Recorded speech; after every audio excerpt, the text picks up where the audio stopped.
Hi, everyone. We're just letting everyone come into the room. Zoom can be a little slow allowing people in, but we'll get started in just a second.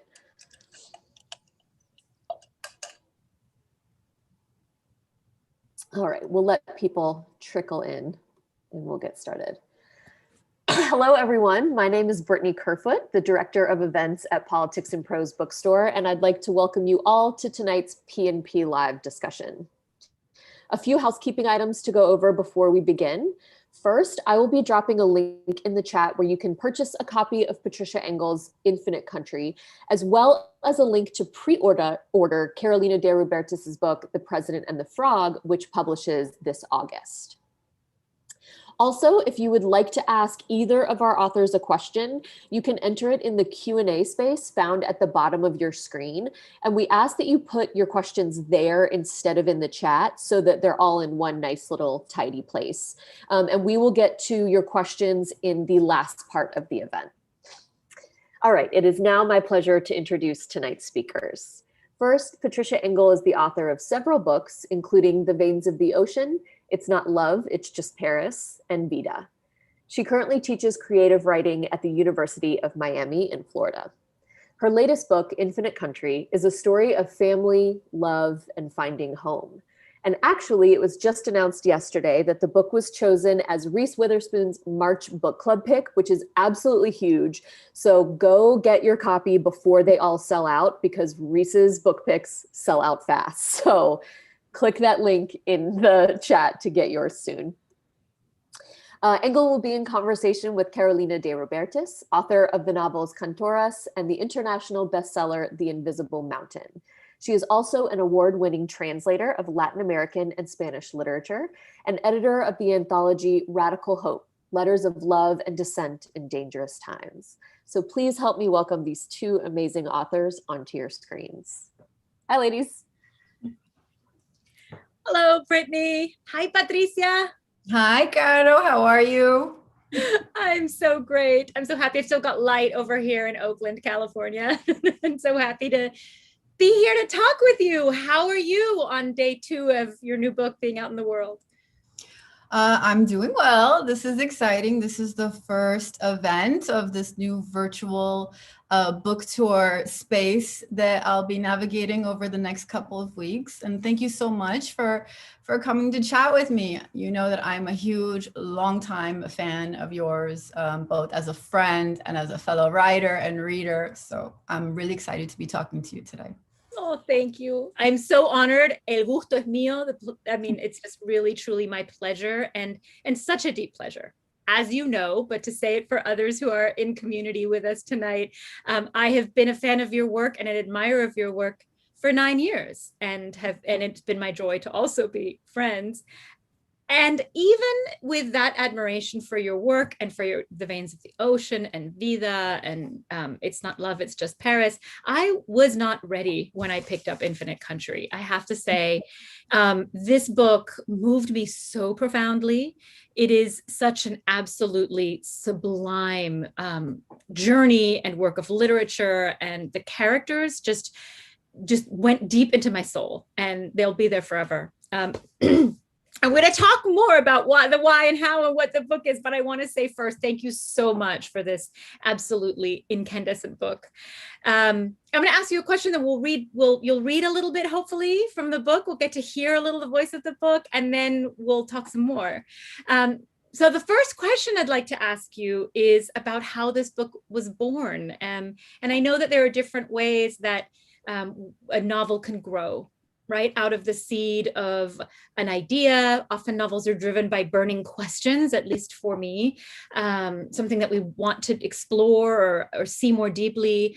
And sometimes it's an image or a character or something that we read about or hear that stays with us, that we carry in our skin. So I'm wondering, for you, with this book, could you tell us about the inception, the spark that made this incredible novel possible? Yeah, you know, everything that you said is absolutely true. All at the same, and it was the case for this book. All those things happened. There were images, there were sparks, there were ideas. Some things were long brewing and some things were more sudden. This is my fourth book, but in a way, it's a book that almost feels like it was my first book because it is very close to me, really emerged from my heart in a way that's different from anything else that I wrote before. But my previous three books, Vida, It's Not Love, It's Just Paris, and The Veins of the Ocean, all focused on one protagonist, a single narrator. And I knew that I wanted this book to be a family story, to really be a portrait of a family in some way. And I think maybe the reason why it took me 4 books to get here is because 2 of these characters in this family of 5 are the parents. Mm-hmm. And maybe I wasn't able to write that earlier in my life. And it took me some time to be able to inhabit that space and really be able to empathize with that journey. So Infinite Country is really concerned with chronicling a collective experience of a family in the process of emigrating, but also the individual private experience of each of those family members who each occupy a different space on the spectrum of assigned migratory statuses as a result of ever-changing immigration laws. And so they're unified because the event of emigrating, unites them, but they're each keeping things that are very private that they don't even share with one another. Mm-hmm. So that was the larger goal. But then I could say, just talking about the very beginning of the book, which is a 15-year-old girl, the youngest daughter of this family, breaking out of a juvenile detention facility. That came from a tiny article that I read about a group of young teenage girls in the mountains of Santander in Colombia who broke out of a juvenile detention facility. And when I read that at the time, I thought, maybe I'll write a story or something inspired by that. And, the 2 projects merged, as sometimes happens. Right. You have one piece you're working on here, and then something sparks and you start to grow it. You think it might be a story, but then you find a place where they can connect. That's so interesting to hear that came out of a story that you read, right? As you look out into the world, you're like, this really happened. And then you kind of add the what ifs and the layers for the fiction. Yes, exactly. Yeah. And what you say about it being the story of a family and that being sort of unique within your books so far is really interesting, because I think that's one of the things I found so moving and powerful about this book is the refraction of a single interwoven story through these different minds and different experiences, right? Because this is a mixed status family, without giving too much away, right? There's people with undocumented status and people born in the country and people who have very different kinds of very richly conveyed circumstances that affect their experience, not only with migration, but with each other and with the world and with sort of how to make sense of their paths and what's possible for them. And yet they're interwoven. It's almost as if people talk about literature in which a city can be a character. And I feel like here it's almost as if the family itself is a character, in addition to the people being individual, very real characters. I don't know, does that? Yeah, absolutely. It speaks to the fact that it's a Colombian family, for people who aren't familiar, that is fractured by immigration and deportation, and it follows them over 20 or so years. And you have siblings, there's 3 siblings who are siblings born to the same parents, but their life experience is defined completely differently, and all their future prospects and every opportunity available to them is defined not by who they are or their family or how much love they received or who they are as people. It's because of where they were born, where they grew up, where they lived, and the expiration dates on certain documents. So it's about how these things define or are maybe attempted to define an individual, but then how does a family and how do the members of a family define themselves in spite of that and remain a family in spite of separation and distance and borders and time? Right. Absolutely. Yeah, and so often in this country, the conversation around immigration can be sort of flattened, right? The undocumented immigrant and the documented immigrant, this kind and that kind. And in truth, so many stories are intermingled. So many families are mixed status and have many layers of reality. So people are touched by these realities, and people are touched by the experience of undocumented immigrants in so many deep ways, even if they themselves are not undocumented. Right? Absolutely. Most families where there's an undocumented family member are mixed status families. It's extremely common. You know, I do not have to go far to imagine the reality of my story, because it's such a typical one. It's so common. And what I hoped to bring to it was the interiority of the experience, right? Not just the day-to-day living and consequences that you hear about more often. I wanted to really get into the nuances of that kind of existence. Yeah, that's sort of what one of the things the novel can do, right, is move inside the consciousness of another person. So really, you do convey the interiority of the experience so far beyond, you know, anything we could just look at statistically, but just the interiority in here is just exquisite. So to that end, would you read to us from the book? Yeah, I would love to. So I think I'm just going to read from the beginning. So as I mentioned, the novel opens with 15-year-old Talia, who is the youngest daughter of this family. And I mentioned she's breaking out of a juvenile detention facility, and that's really all you need to know. It was her idea to tie up the nun. The dormitory lights were cut every night at 10. Locked into their rooms, girls commanded to a cemetery silence before sleep, waking at dawn for morning prayers. The nuns believed silence a weapon, teaching the girls that only with it could they discover the depths of their interior without being servants to the temptations of this world. To be fair, the nuns were not all terrible. Some Talia liked very much. She even admired how they managed to turn the condemned penitentiary population into mostly orderly damitas. It was a state facility, a prison school for youth offenders, not a convent and no longer a parochial school. The lay staff reminded the sisters to aim for secularity, but on those missioned mountains, the nuns ran things as they pleased. During the day, under the nuns' watch, the girls practiced their downcast gazes. They attended classes, therapy sessions, meditation groups, completed chores uniformed in gray sweats, hair pulled back, forbidden from gossip and touching, but they did both when out of sight. At night, in the blackness of their dormitory, they gathered to whisper in shards of window-pane moonlight. When the nuns patrolled the hall outside their room, they became masterful mutes, reading lips, inventing their own sign language, moving quiet as cats, creeping like thieves. They listened for the nuns' footsteps on the level below, sensing vibrations on the wooden floor planks, the search for rule breakers, disruptors their guardians would schedule for punishment at daybreak. The night of the escape, the girls made purposeful noise, so the nun on duty would come tell them to be quiet. Sister Susana was on the night shift. There were many latecomer nuns at the facility, left over from some other failed life. The rumor was Sister Susana was married until her husband divorced her because she couldn't have children. The plan originated with Talia, or maybe her father deserved the credit.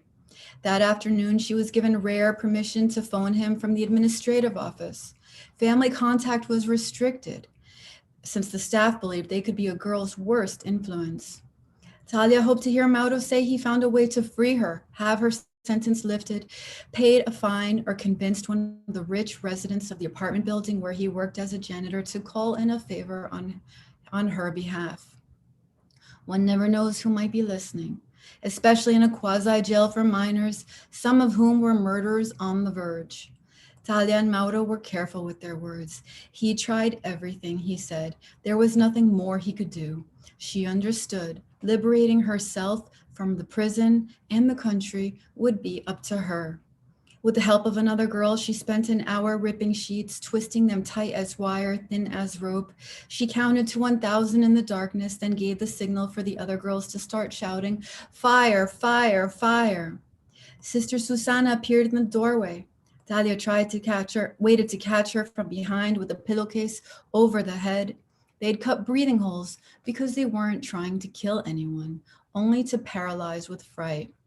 Talia held the nun while the others tied her to a chair with the shredded sheets, her breath hot on Talia's hands as another girl shoved a sock between her teeth to gag screams.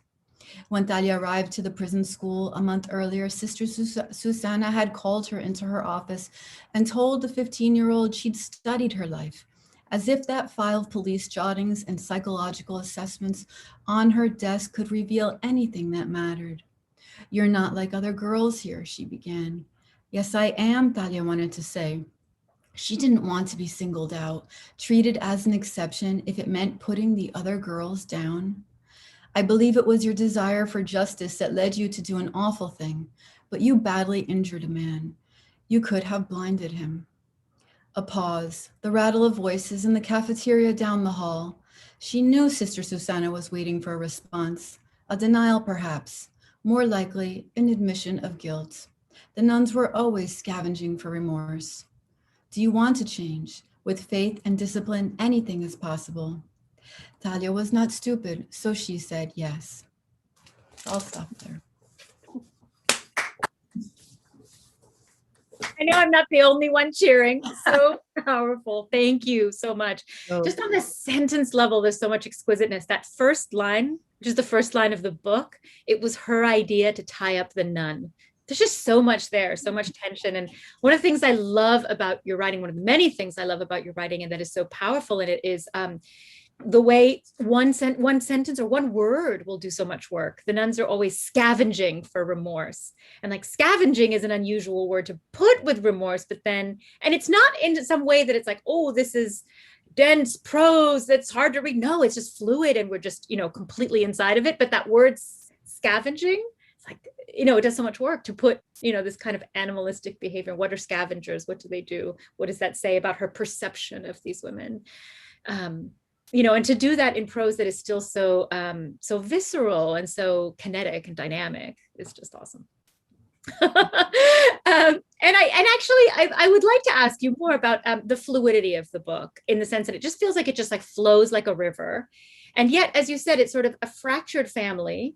And so it is refracted through different points of view.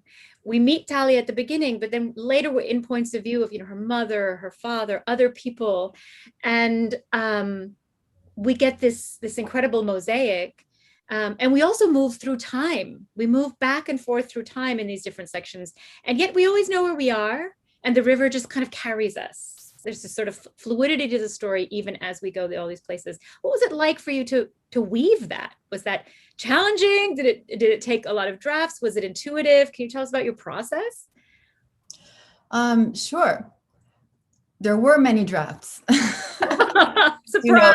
It's not unusual in the making of a novel, but the first draft I wrote pretty quickly. I wrote quickly for me, I should say. I wrote the first draft in about 4 months. And in a way, it was very different. It was much longer, but it was also, I look back and I thought, oh, well, it was all there. It really was. And what I think the novel as it is now, what it does is it really distilled the essence of what I was trying to do then. And there was a really intense process of chipping away, the scaffolding, or just like trimming the fat, the excess. And I wanted to just lean the story out in order to convey its urgency, because what you find out through the course of reading the novel is that it's a family chronicle, really. There's a family member who's really the family witness, as a lot of families have that person who's the witness, the storyteller, the truth teller, the one who has the most insight and wisdom and clarity and knows it all, right? And will tell you the facts about the family. Yeah. So I see that in a lot of families, and the character of Karina is the older sister, and she's that for this family. So I wanted it to feel as if you were sitting down with her, and when you meet somebody, it happens every now and then, you'll meet someone and have, a very intense conversation, and it might be shorter for a brief time, and you walk away and you feel like you've really gotten to know that person in that time frame. So I wanted to have that to mimic human experience in that way, to feel like an urgent testimony, but still have the love and depth, the insight that only an insider to that family experience could have as well. Yeah, so it sounds like knowing what the voice needed to be and what the voice needed to express helped guide the shaping of the book itself. And it's amazing to hear that first draft did come out in this. Mhm. I think I would agree that's rapid, 4 months for a first draft of a novel, but that the essence of it was already coming through. It needed to happen. Yeah, that was 4 months of writing, but I'm sure, as you know, there's Yeah. years of pre-writing, Mhm. of story dreaming and note taking and planning that I do before I sit down to write. Otherwise, I'll write 50 pages and hit a wall, Right. and the novel will be dead on arrival. So I have to Right. sit with the story for a very long time and develop my own love affair with the project before I can commit to it. Yeah, I call that the dreaming phase for myself. I call it the dreaming phase. That's what it is. Yeah. So how long were you in that for this book before that first draft? I would say about 10 years. Mm-hmm. And the first few years, I didn't really know what it was. Mm-hmm.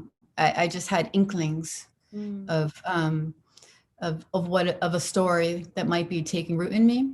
Mm-hmm. But when I look back, yes, it was 10 or so years before I sat down to write it, which predates it to my first novel. Right, even your first novel. Wow, yes. Yeah. So both your first and second novel, in the writing of them, there was a space inside of you that was dreaming this book. Yeah, I think I don't know if that happens to you. There's sort of cells of novels that I have yet to write that I kind of carry, and then one will emerge, and that'll be the one that I'll stick with for a couple of years in order to write it. But there are still other ones that are developing, that have been there all along, that I'm just waiting to sit down and write. I feel a deep excitement at hearing you refer to this and call them the cells, because I have that experience. I didn't have that experience until I was working on my third novel, because I feel like the first two books had an urgency. Like I needed to write them in order to more fully inhabit the planet. They just came from this urgency. I couldn't see anything else. But once I was in my third novel, and I've now written 5, I started to have this feeling of this, I call them the spheres. Like they're like a sphere of dreaming and idea. There's one, and there's more than one, and I don't know which one will come out yet until one of them comes out. And there can be more than one in that dreaming space. While you're working on another book, they're there. So it's very beautiful for me to hear you. I don't know that I've even quite tried to fully language the experience yet. So it's really cool to hear you say that you also have that, in your inner life, or in your inner life as a writer. Yeah, I don't know if you have this too as a writer, there's, books that I feel like are somewhere inside me, and I'm like, I'm not ready to write that. Yes. That's going to take me a few years to be able to confront that idea. I have those too. Yeah. So 10 or 20 years from now, we're going to have a conversation about, yes, and then here it is. Hopefully we'll keep writing. And this book really does feel like, it really does feel like 10 years of dreaming before the writing. It has that quality because it's distilled. It has this feeling of distillation, and yet the subtext is so deep. I think of subtext. I actually was teaching a class about subtext, an MFA program, while I was reading this book. I was like, oh my God, I wish this had been out to add to the list. And we were actually reading all Latin American and Latinx writers for the whole semester and looking at subtext. It was a great class. But the really thing about subtext is almost like the story and the prose on the surface is like the surface of the ocean.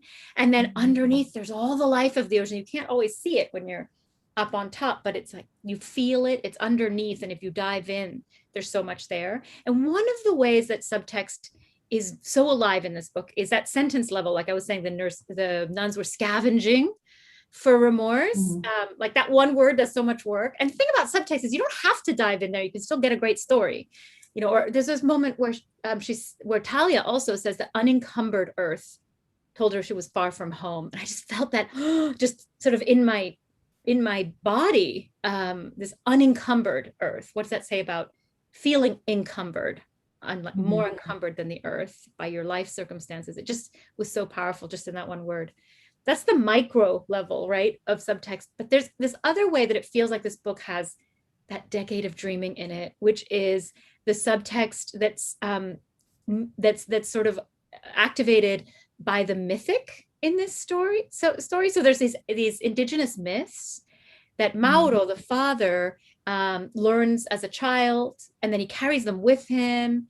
And when he tells them or thinks about them or uses them to make sense of the very dramatic life path he's taken, and that layer is so moving, and it's very, naturally woven in, but it's so beautiful and powerful. And I will never see condors the same way again from how condors have been sort of storied into this book, and the meaning of wings, and especially for undocumented immigrants, what is an infinite country? What is a border?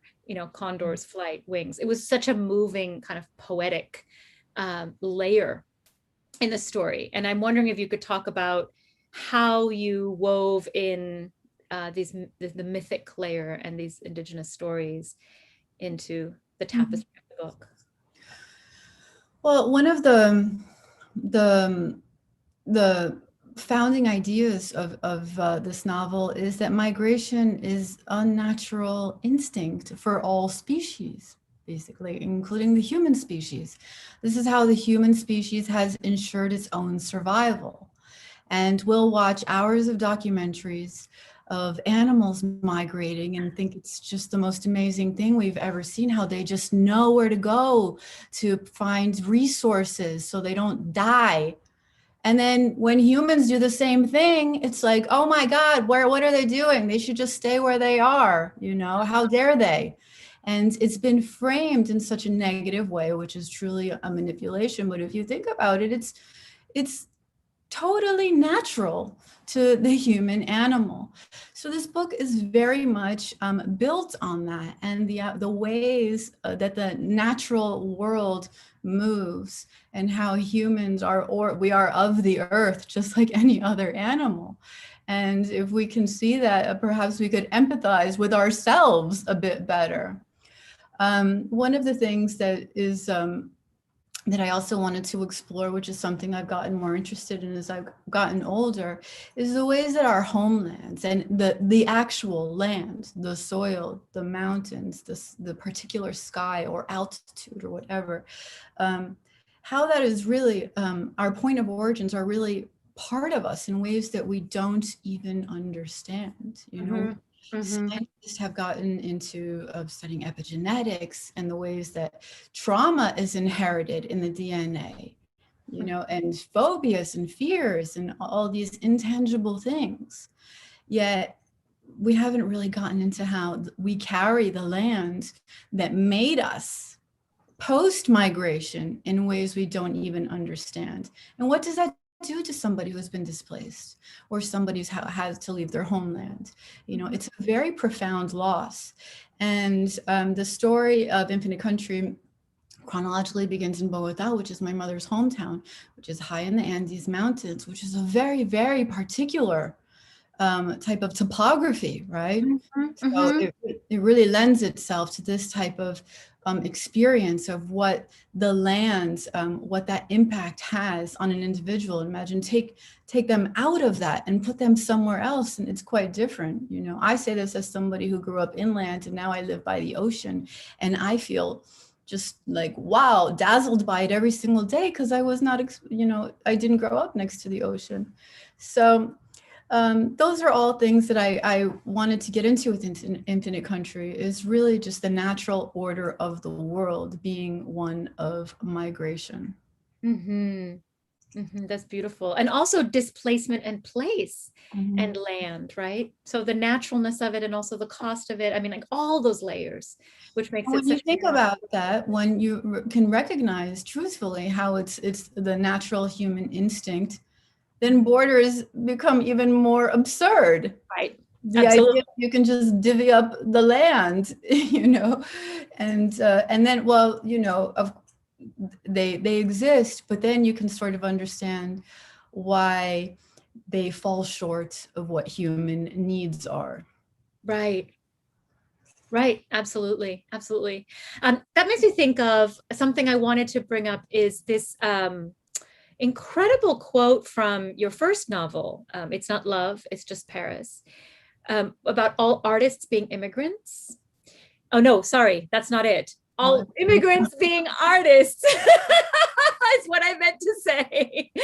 All artists, all immigrants are artists. And that line first came to my attention when Edwidge Danticat mentioned it, and mentioned being inspired by your words, the writer Edwidge Danticat, being inspired by those words and thinking about them. And then they've come to mean a lot to me in terms of all immigrants being artists. Well, what you say in the book is all immigrants are artists because they create a life, a future from nothing but a dream.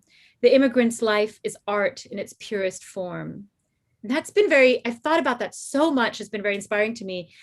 Also in terms of the idea that all queer people are artists, because we create our lives often on the margins and in ways that we have to be creative. We have to create and make art out of our lives in order to be fully free and present in our cultures. So I was wondering if you could speak to having written that before in your first novel, and with the things that are present and so alive in this novel. Did you think about that beautiful vision, the idea that all immigrants are artists, are making art out of their lives? Were you intentionally bringing that into this portrait? Because it does feel like this is such a great rendering of that. That's an idea that's, right out of my life. I'm the daughter of immigrants from a very large immigrant family with a lot of creative people. I had a lot of artists in my family, and they're the people I looked up to and still do, the people that I most admire. To me, immigrants are the most courageous people, the strongest, the most loving, the most resilient, the most generous, compassionate people that I've known in my life. And I have been a witness to countless, I couldn't even tell you, 1, 2, 3, I mean, it's countless individuals who came to this country with virtually nothing, and who've managed to create a spectacularly rich, and I mean, like, sentimentally rich and beautiful existence in one generation, more so than a lot of people who've been here for multiple generations have ever managed to do. So to me, immigrants are the most visionary people that you could ever hope to meet. It's such an enormous risk. It takes so much to leave everything you know and gamble on a life somewhere else, especially if it's the case where it's a place that is reminding you constantly that you're not welcome. So I think that in itself is the art of courage, right? It's the art of dreaming. It's the art of building. It's the art of working hard. It's the art of loving your family through every obstacle. I mean, so in every way possible, I think that immigrants are, brilliant artists. Brilliant artists and visionaries. I mean, I think that's really powerful in order to create a space for yourself in a culture and land and place that wasn't designed to have space for you. You have to innovate, right? You have to vision, right? Absolutely. And something is born. I know I said that this spoke to me and made me think on the level of queer people, but I should also say explicitly also as an immigrant as well. Like, it really was so powerful to think about. And I've got my immigrant shirt on today. In celebration of all of the, of all of the myriad stories and how complex and infinitely rich they are, and what innovations and visions can be born from the immigrant weaving of a life. Yeah. And you know that with Mauro and Elena so deeply. Go ahead, please.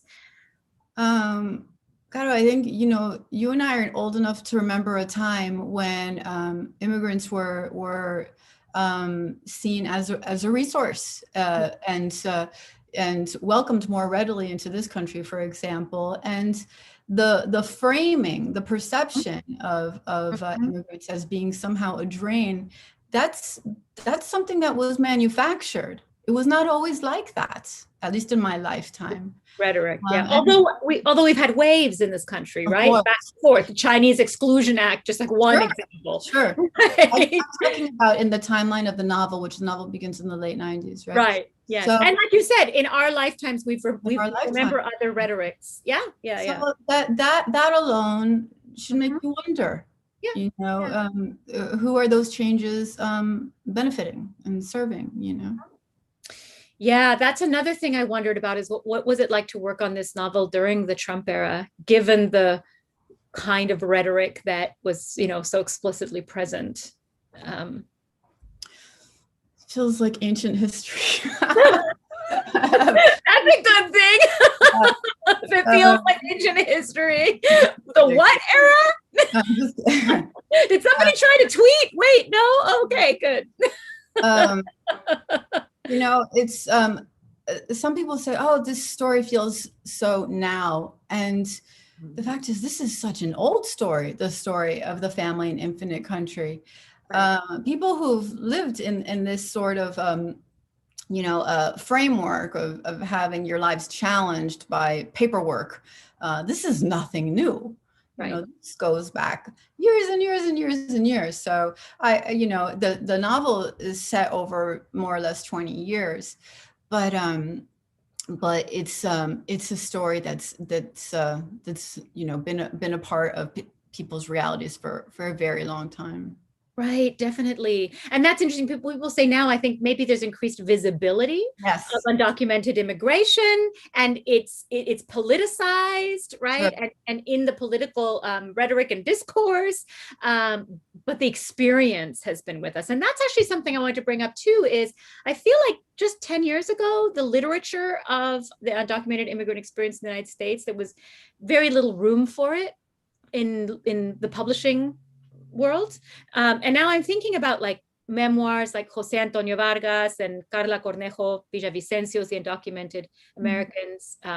Jose Antonio Vargas's book, Dear America, written as undocumented writers, and you know, Javier Zamora, and then also novels like Lisa Coe's The Leavers and Nicole Dennis Benn's Patsy, which are undocumented immigrants from Jamaica and China, and these beautiful novels that have been starting to create a real body of work.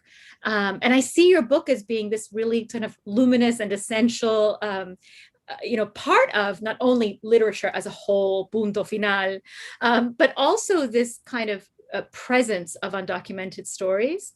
And I wonder, do you have hope? Do you have hope for the way that room is made for narratives that have traditionally been silenced moving forward? You know, I started writing this book in 2018, and of course I could never have imagined that it would be published during a pandemic, right? Right, right. Especially, you know, we're going into the second year of this. And at a time when so many people have not been able to see their loved ones who maybe even live in the same city or the same state, right? Or they haven't been able to travel to see their loved ones. And it's the first time that I can remember when the borders of most countries are closed to the average American citizen. That's so true. There's something about this moment that perhaps someone reading my book might be able to understand what it's like to be separated from the people that you love for reasons that are completely beyond your control for an uncertain amount of time. And maybe there's, you know, there's some sort of connection that can take place in that moment. But fundamentally, this is a story beyond, you know, the migratory status thing. It's about, yeah, the process of leaving your homeland and the loss and everything that goes along with that. But it's a story about love, about a family's love. It's about the story of the love between the two parents, the family that they make, the love between a parent and child, the love between siblings, between a grandparent and a grandchild, and the love you have for your homeland that you leave, and the love you grow for a place where you're making a new life. And what does time and borders do to that love? Does it erode it, or does it continue to grow? So I think we learned a little bit during this pandemic, what it's like to sustain love and friendships and connections in spite of distance and limitations and Mhm. barriers. So, God, that's so true, because so many of us who maybe either hadn't experienced those kinds of barriers in our lives before, or didn't have them in the relationships where we do now because of the pandemic and the realities it's created. So many of us are more intimately acquainted with that kind of longing and what it says about the love we've made and the ties that we've woven, and the value and depth of our bonds, right? yeah. What it means to love. Yeah, something that this is such a beautiful mirror for. That on that human level, I mean, we've talked about, this immigrant experience and then documented experience. All of that is here. Specific, the specificity of the indigenous myths and Andean myths. All of that is here. That the sort of like sacred underpinning that to me gives so much depth to the story. But there's also mirrors here for all of us, right? Because it is so profoundly human. And I felt like I read things in this book about family love, like love for the family you have created. Not just your spouse or this kid, but for the family you've created. It felt like it was languaging something that was so deeply true for me and that I had never seen before, quite like that on the page. It was so beautiful. And so thank you. Oh. Thank you for that. It's just one example of how we find these different kinds of mirrors in a novel, as well as, windows into other realities that also give us so much. So I think I'll ask you one more question, and then we will move towards opening it to questions from the audience. So I see that there are a few in there, but if people have more they want to add, this is a great moment to do it. So I'll just ask, Patricia, you said that beautiful thing about the cells, the future books, right? And I wonder, do you have one that you sense is next, whether you're working on it or you're meditating on it? Is there anything you can tell us about what's next for you in your creative realm? Well, I believe that the next book published will be a short story collection. Oh. Yeah, so I think that will be the next one you'll see from me. And those are stories that go as far back as 10 or 12 years ago.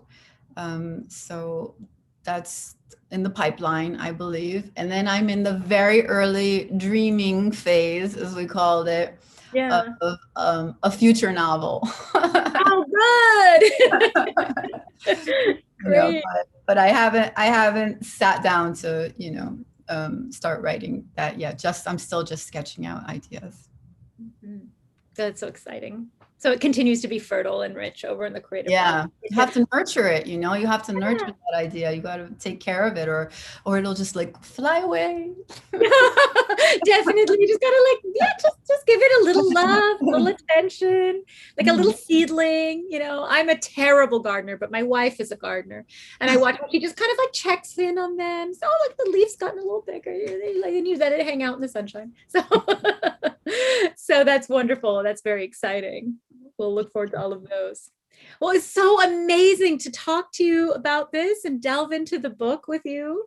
Oh, and you, Carolina. Always a pleasure talking to you. Such a pleasure. So I'm going to invite Brittany back up to facilitate Q&A. Yeah, we have some awesome questions in here. So I'll start with the first one. What authors and books inspired you when writing this novel? Any recommendations for what we should read once we finish Infinite Country? I don't know, if there were, it's kind of the old saying, the old writerly saying that, I write books that I feel like are missing on the bookshelf. That's the whole point of writing them. But this book was, definitely,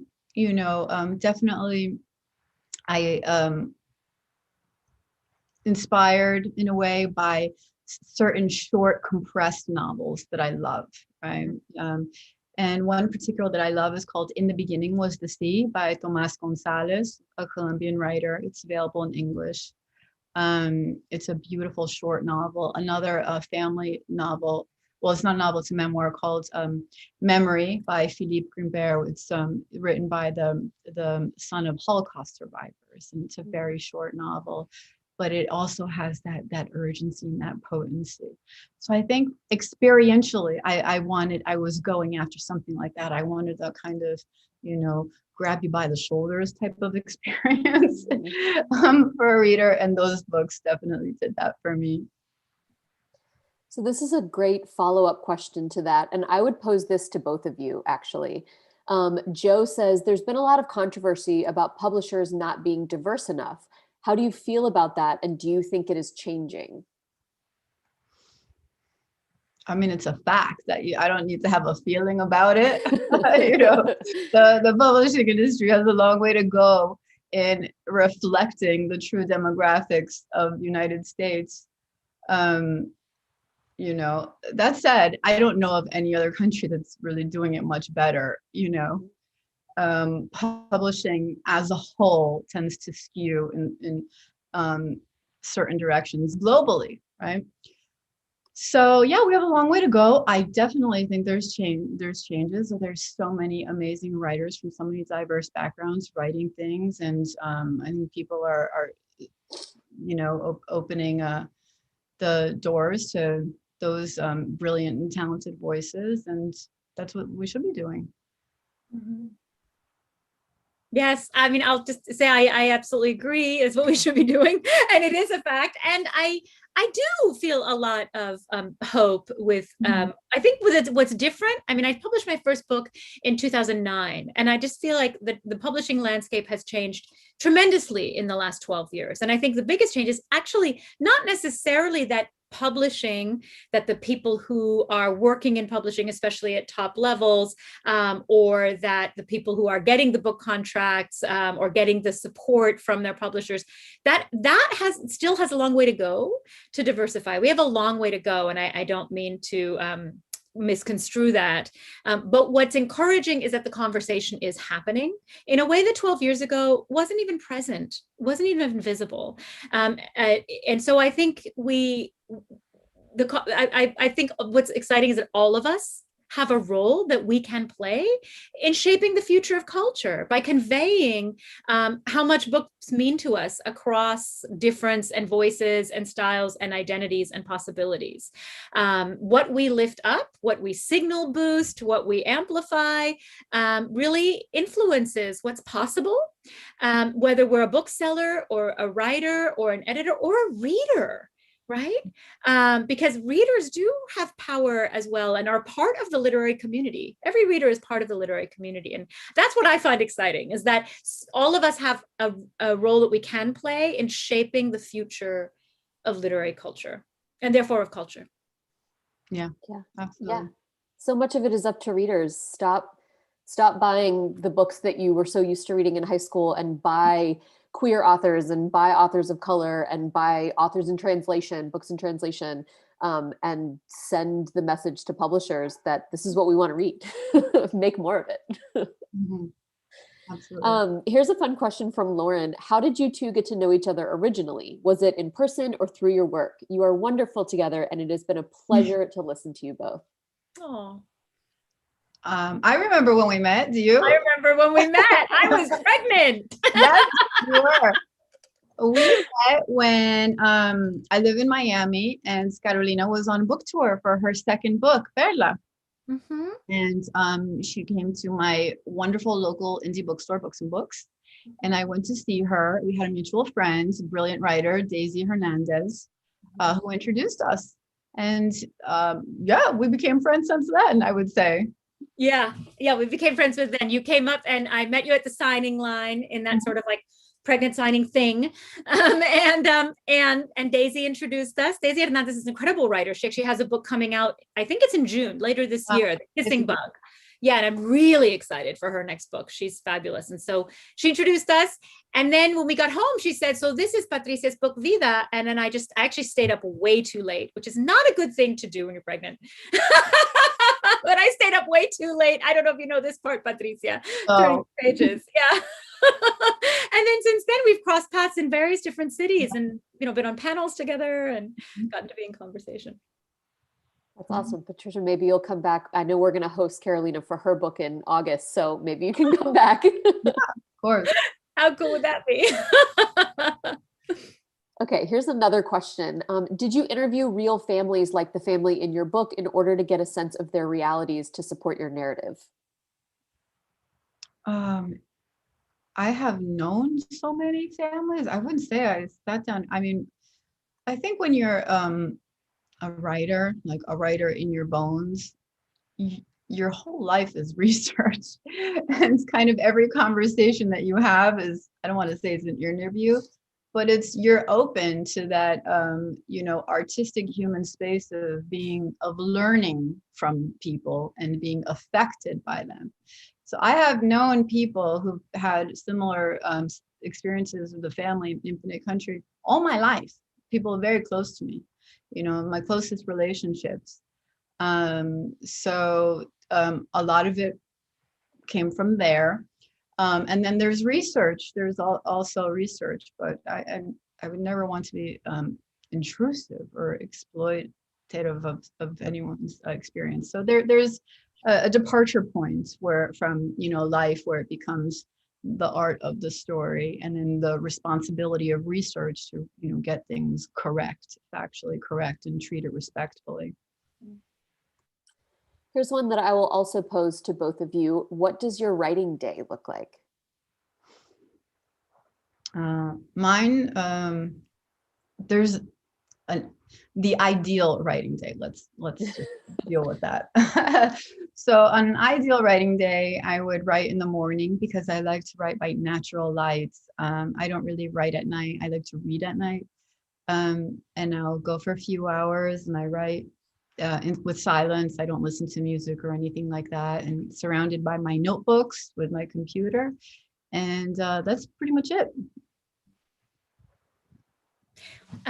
They look different in different phases, whether it's like early generating phase or revision. Like I can go in revision for, 6 hours at a time in a deep dive when that is possible. So that's the piece about the ideal writing day, right? Never mind that it's a pandemic. And right. I have a 3rd grader and a 6th grader, and they're, home all the time for virtual school. We call it the feral homeschool. It's the institution that's developed over the last year. It's very feral. Someone asked me the other day, so is it getting more tamed around that? And I said, no, it's more feral every day. So there's that. So now it's like, as a working mother with the kids at home in the pandemic, you write whenever you can, and I try to not be too precious about it and just whenever. But it's interesting you say you don't write with music. I used to not write with music, but one of the things that helps me right now, because there could be so many distractions, teaching, family, is that I have this one album by Philip Glass that I listen to when I write, and I don't listen to anything else when the hours. No, it's Agua de Amazonia. I don't usually say that. That's like, but there you go. Nice guess. So I listen to this one album and I don't ever listen to it at any other time.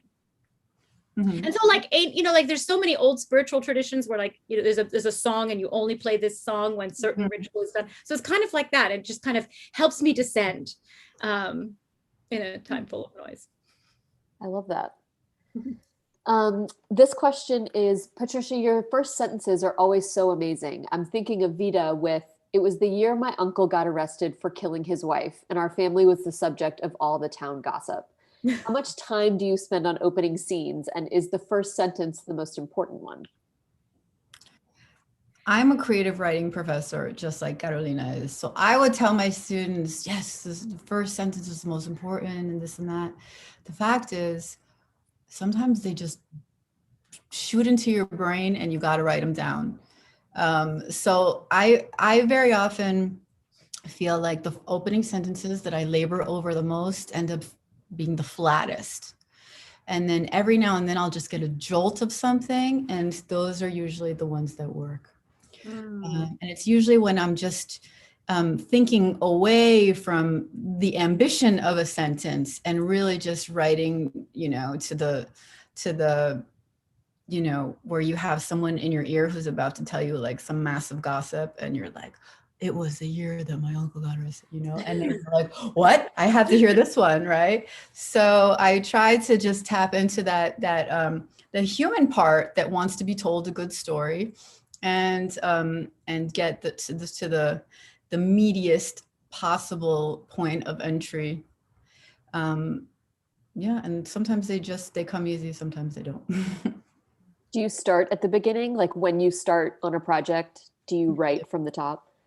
I do, and I edit as I go, and I usually will not advance past a certain point until I feel like my opening is really doing the good work that I needed to do.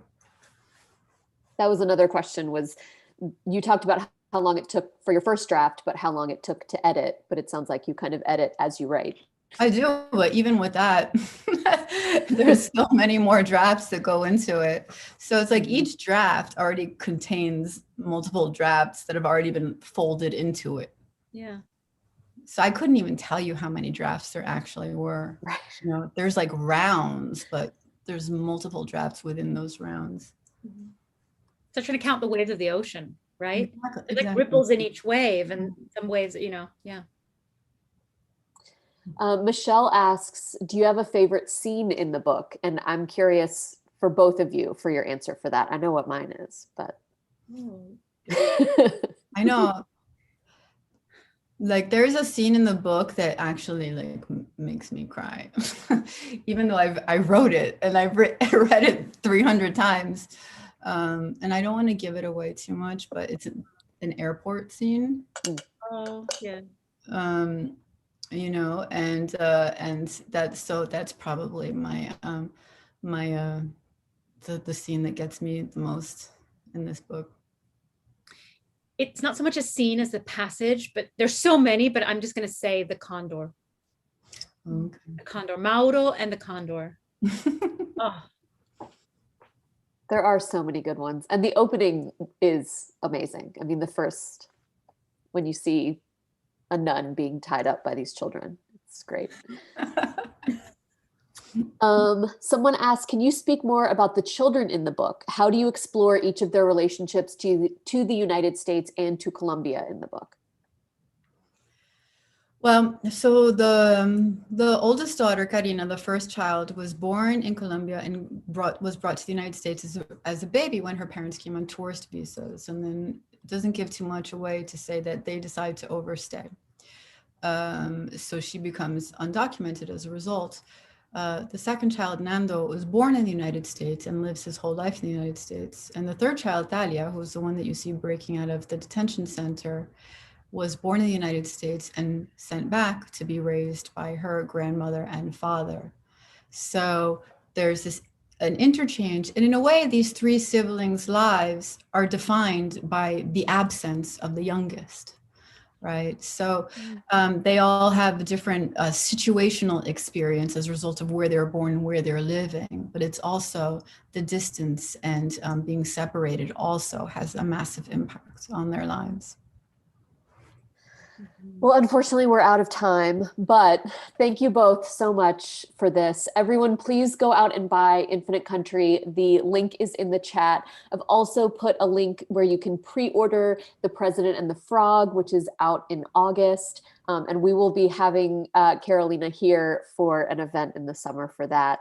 Thank you guys so much for this. And Patricia, congratulations so much on everything. I mean, the book's been out a day and it's already been so successful. It's so exciting. Thank you. Thank you so much, Brittany. Thank you, Carolina. Carolina's book is amazing. I read it already, so make sure you get your hands on it. You were so kind to take the time to read it, Patricia, with everything going on. Thank you. This was such a joy to talk to you, Patricia. Thank you, Politics and Prose, and Brittany for hosting us. What a joy. What a joy. And hopefully for your next one, we'll be in person in real chairs and wearing real pants. Yes, one day. Oh dear, real pants. One day. I don't really want to wear the real pants. That's the only thing I'm not looking forward to. Thank you guys so much to everyone out there. Thank you so much for supporting indie bookstores by purchasing books like Patricia's and coming to events like this. Please stay well, stay safe, and stay